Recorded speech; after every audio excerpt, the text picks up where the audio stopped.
தற்கொலை புண்டை வெளியே போடா பூலு. லாஸ்ட் டைம் ஒரு வீடியோ போட்டிருந்தேன், இந்த ரேஷன் கல்ல அந்த அட்டுழியத்தை வச்சு ஒரு வீடியோ போட்டிருந்தேன். அதை ஒரு நண்பர் வந்து என்ன ஒரு மாதிரி தகாத வார்த்தையிலலாம் பேசி போட்டிருந்தாரு. அந்த வீடியோ பார்த்துட்டு வாங்க. 10 கிலோ தான் போட்டானுங்க, 15 கிலோன்னு மெசேஜ் வருது. ப்ரூஃப் எங்க ராஜா? நீ வாங்கின அரிசி எங்க, எந்த கடை, எல்லாத்தையும் காட்டு. எல்லாத்தையும் அந்த மாதிரி மொட்டை புண்டையா சொன்னா என்ன அர்த்தம்? அன்பா நீ என்கிட்ட ப்ரூஃப்னு கேட்குற. ப்ரூஃப் நான் பில்லே கீழே போட்டேனே, வேற என்ன வேணும் உனக்கு ப்ரூஃப்னா? வா அப்படி நம்பலையா என் கூட வா, நானே உன்னை ரேஷன் கடை கூப்பிட்டு போறேன். நீ அங்கே வந்துட்டு கேளு, நீயே கேளு. ஒன்றும் அரிசி இல்லைன்னுவா, இல்லை சக்கரை இல்லைன்னுவா, இல்லை பாமா இல்லைன்னுவா. அதை கேளு, நீயே கேளு. ஒரு தீர்வு வேணா 2026 தான். ஓ நீங்க இவன் நேரம் ஊமுனதெல்லாம் இவருக்கா? உண்மையிலேயே நான் ரேஷன் கடை ஏதோ நடந்துட்டு தான் நினைச்சேன். தற்கொலை புண்டை வெளியே போடா பூலு. நான் சொன்னேன் தற்கொலை புண்டையா? ஏண்டா கேன புண்டை 200 ரூபா வாங்கி டிஎம்கேக்கு சொம்படிக்கிற உனக்கே அவ்வளோ இருக்குன்னா, காலங்காலமாக தளபதிக்கு ரசிகராக இருக்கும் எங்களுக்கு எவ்வளோ இருக்கும்?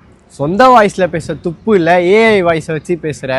உனக்கு ஒரு பதில் சொல்லலான்னு வந்தேன், இப்போ சொன்னால் நல்லா இருக்காது. நான் 2026 சொல்கிறேன்.